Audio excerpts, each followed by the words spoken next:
It's another day. It's another day. Today is Wednesday, February 26. Yes, ayan guys. At andito tayo sa ating kusina for today pero wala tayong kusina ni RC. Ayun, 'di ba?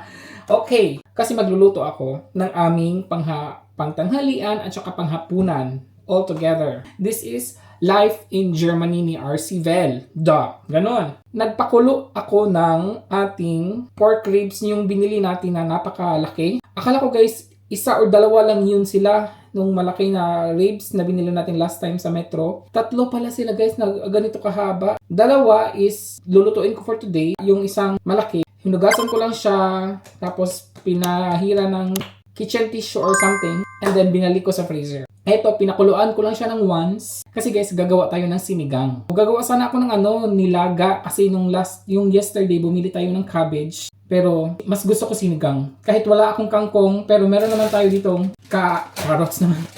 Okra. Diba? So, wait guys, kasi pinakuluan ko lang siya ng once. Kasi ayaw ko ng malansa.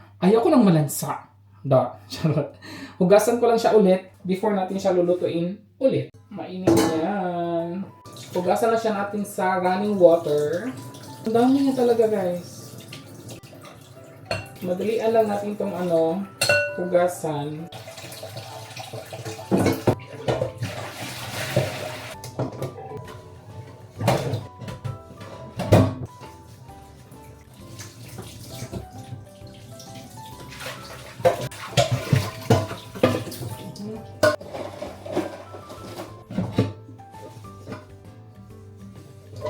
Ayun. Tsaka ibalik natin. Ang dami guys. Ako lang nito kakain. Ayaw naman ni partner nito. So lulutuin natin siya ulit. Lagyan lang natin ng tubig. But actually guys, later ko na siya lulutuin. And kailangan ko din gumawa ng broccoli rice. Kaya, uunahin natin ang broccoli rice. Yung kay partner. Gusto ko din mag-try. Kaya, meron ako ditong tomatoes, onions, and bell pepper. Yan lang guys. And of course, salt and pepper. Pero ang first ko gagawin is... So guys, ang gagawin ko muna, hindi ko muna gagawin yung ating sinigang na ribs. Ang gagawin ko muna first, kasi guys, yung space natin, di ba? So ang gagawin first ni RC is yung ating cauliflower rice. So ito ang ating cauliflower. Half lang to guys. Ito ang half. Malaki. First try ko pa kasi to. So half na muna yung natin. Pag masarap, then we still have another half for the next days, di ba? At maglagay tayo ng all-purpose seasoning and butter. Before tayo mag-start, itong cauliflower, kailangan lang siyang i-food processor natin dito.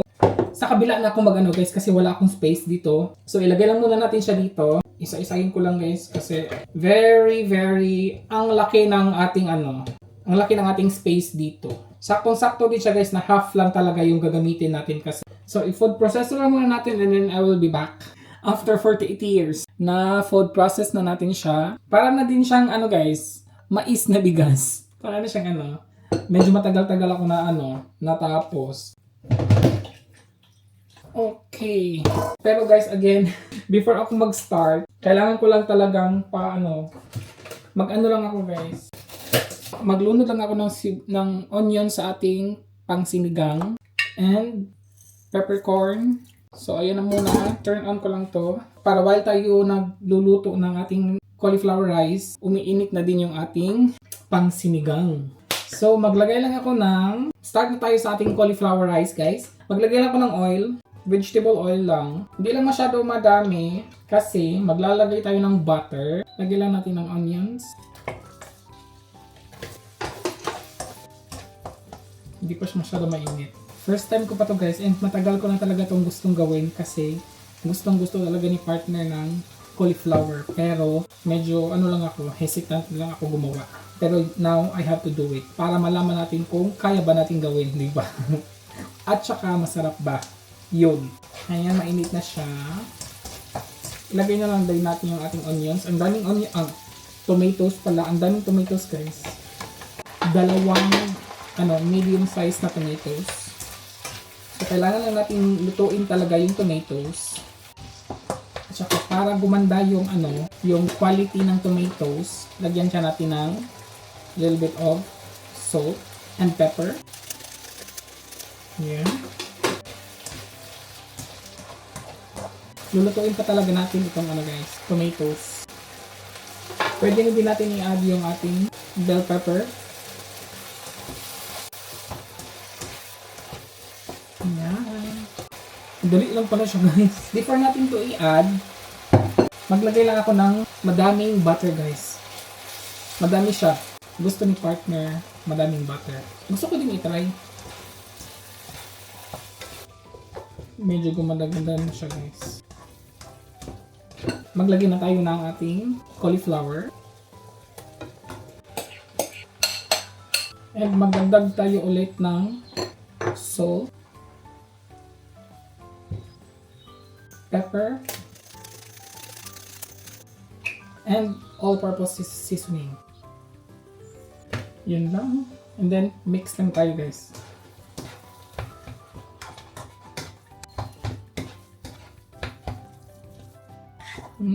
Parang nababango ko na siyang Yan guys. Lulutuin lang natin yung cauliflower and then we'll be back. Check na natin ang ating cauliflower rice. I hope nasakto siya guys.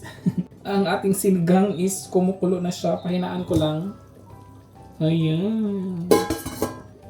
Kumusta na kaya ito? Ito gagamitin ko. Ang bango. Ang bango ng butter. Ayan ang ating cauliflower rice. Luto na siya guys. Ang ganda niya tingnan. Ang ganda talaga niya. O yan. Luto na ang ating cauliflower rice. And guys, of course, tikman natin.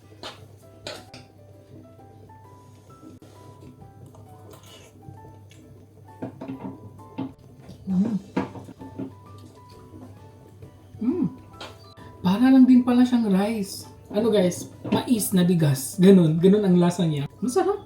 Masarap siya as in. Promise. Okay guys. Dahil tapos na tong rice talaga na. Ilipat ko lang siya dito sa kabila kasi yung ating sinigang kailangan siyang tapusing maluto. Tapusin lang natin tong sinigang maluto siya guys. Maglalagay lang ako ng asin at saka paminta. Uy, kumukulo. Gamitan ko ng kutsara to. No wait, unahin lang muna natin yung maglagay lang ako ng sinigang mix. Ubusin ko to. Then maglagay lang ako ng maliit na asin and pepper. Dagdagan ko na lang yan mamaya. Bango. Yan. Mamaya ko na to titikman. Lilinisin ko lang to and kailangan kong i-ready yung okra at saka sitaw. Yun ang ilalagay natin sa ating sinigang. Ayan guys, lang muna ako break kasi tapos na yung ating cauliflower rice and now nagpapalambot na lang ako ng ating ribs for sinigang and partner is making coffee because it's already 1:30 p.m. Na-try na niya yung ating cauliflower rice and it was good, right? Yes, very nice, very good. But you have to wait until for dinner time. Yes, dinner time pa kasi yung kakainin guys. And then, maaga ko lang siya ginawa para maaga ako makapag-edit. Kasi, duty ako bukas. Kaya maaga akong nagluto para maaga ako maka-edit, maaga ako matapos. Para meron akong upload. Etong vlog na to is for Friday. February 28. Duty ako bukas 27 and 28. And then, day off ako from March 1 to March 7 ata. And then, balik ako March 8. Diba? Balik ako duty March 8. 1 week akong day off next week. I don't know kung anong gagawin, pero parang dito lang talaga sa bahay. Walang magagawa. Walang travel na muna na magaganap again. So, we will see guys. We will see. Guys, kasalukuyang naglalagay lang tayo ng ating okra and sitaw. Naglagay na din nga pala ako ng kamatis. Yan na ang ating sinigang. Okay muna natin. Look at that. Ang ganda. Lulutuin lang natin saglit yung okra and then babalik tayo and then titikman. Luto na ang ating sinigang. Oh my God. Ang sarap guys. Napakasarap. Tikman ko lang siya ulit. I'm sure luto na to kasi ang lambot-lambot na guys. Nahihiwalay na yung laman sa buto.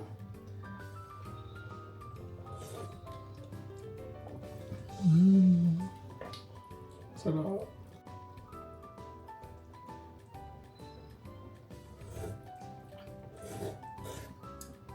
Sarap eh. Naglagay lang ako ng pepper, of course.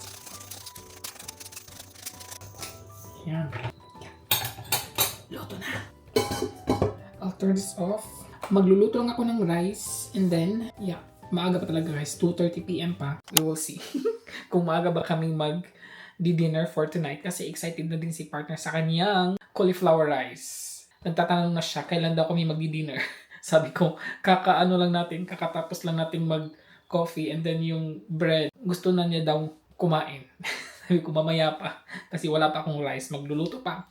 Yes, magluluto pa akong rice. Kasi hindi bagay yung sinigang sa cauliflower. Pero itatry ko pa rin. Pero gusto ko pa rin talagang magluto ng rice. Para, di ba? Naglalaway na si RC, guys. So, ayun. Ligpit-ligpit lang ako and then magluluto ako ng rice. Another early dinner. Yeah. Finally, you had your taste Yeah. good? Oh, Can I absolutely. just notice? Ito yung kay partner guys, yung kanyang cauliflower rice. Thank you. Taste good? Wonderful. Wonderful. It is delicious. And ang kay RC, look at this naman, ating sinigang na napakasarap. Hindi na siya masyado mainit guys kasi kanina pa to luto. Naka-portion na din siya. Ito yung pinaka-last. Nasa bottom siya kaya madami siyang mga dyan. Ang tawag niyan. Basta madami siyang Guys, ang lambot na ng sinigang. Napakalambot ng sinigang with okra. Natanggal na siya.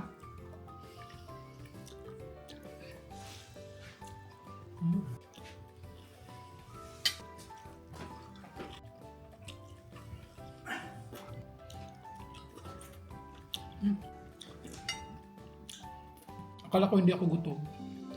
Gutom pala.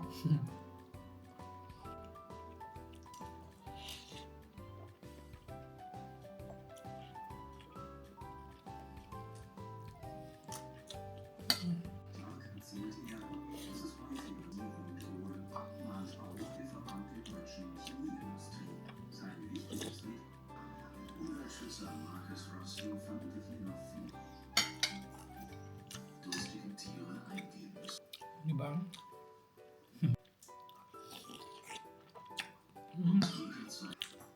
Kuha lang ko ng rice. I'm back.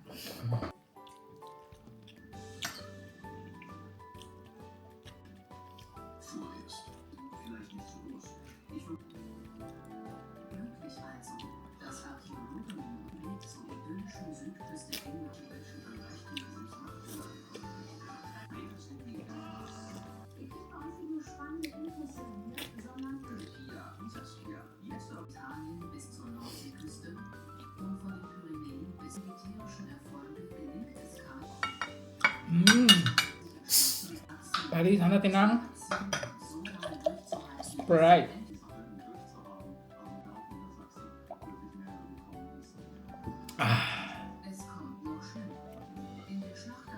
At ayan, natapos na ang araw ni RC for today. Kakatapos ko lang mag-dinner and then nagligpit lang dito sa kitchen konti. At ayan na ang ating na portion na sinigang.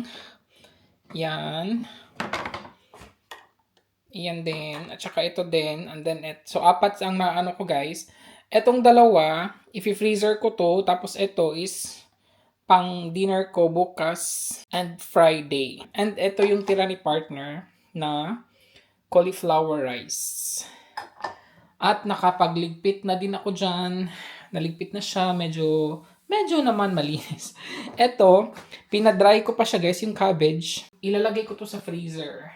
Kasi hindi pa siya wala pa akong recipe. Meron pa naman akong tirang hilaw na ribs. Yun siguro, gagawin ko siyang nilaga. Pero next week pa kasi meron pa tayong sinigang. Para hindi siya masira, kailangan lang siyang ma-dry talaga totally before natin ilagay sa freezer. Para hindi siya masira dyan sa sa ref lang, 'di ba? So ayan, medyo nakaligpit konti si RC sa kitchen. Kaya I am now ready for pamugas tomorrow. Yeah, mamugas na naman tayo, guys. 2 days na lang, mai-end na ang February. Yes, 27 and 28, duty si RC. At ayun po, maraming salamat po sa panonood. At doon po nagtatapos ang vlog natin for today. I hope you enjoyed our vlog for today. And please don't forget to like and subscribe. Ingat po kayo. Until my next vlog, everybody. Ingat. Cheers!